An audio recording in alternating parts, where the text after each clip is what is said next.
নাতনির জন্মদিনে শতাধিক কম্বল বিতরণ সিউড়িতে। কেক বা মোমবাতি নয়, সিউড়িতে আজ জন্মদিন পালন করা হলো শীত বস্ত্র বিতরণের মাধ্যমে। 3রা ডিসেম্বর বিপ্লবী ক্ষুদিরাম বসুর জন্মদিন ও বিশ্ব প্রতিবন্ধী দিবস উপলক্ষে সিউড়ির শুকতারা ভবনে আয়োজিত এই অনুষ্ঠানে নাতনি শরণ্যার জন্মদিন উদযাপন করলেন অমিয় মণ্ডল ও রাজকুমারী মণ্ডল। প্রদীপ প্রজ্বলনের পরে ক্ষুদিরাম বসুকে মাল্যদান করেন প্রণবানন্দ সেবা মিশনের স্বামী চরণানন্দ। তিনি শরণ্যাকে আশীর্বাদ করে তার সঙ্গে মিলে শতাধিক প্রতিবন্ধী মানুষের মধ্যে কম্বল বিতরণ করেন।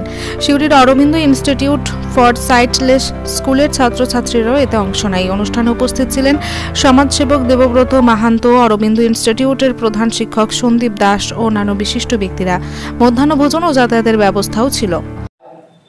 23 ডিসেম্বর 2024 বিপ্লবী ক্ষুদিরাম বসুর জন্মদিন, বিশ্ব প্রতিবন্ধী দিবস।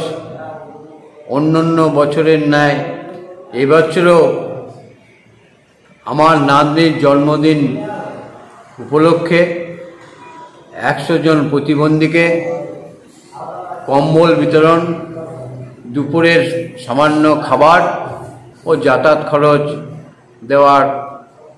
দেওয়ার জন্য আমি প্রস্তুত আছি এবং সেটাও দেবো। এবং এই প্রতি বছর এইভাবে আমার নাতনির জন্মদিনটা যদি পালন করতে পারি, এই আশা রেখে আমি আমার এই বক্তব্য শেষ করছি। আপনার নাম? আমার নাম অমিয় মণ্ডল। মোহাম্মদ আমিন নাশিদ ও পতিত পাবন বৈরাগ্যের রিপোর্ট, জনকণ্ঠ টিভি নিউজ।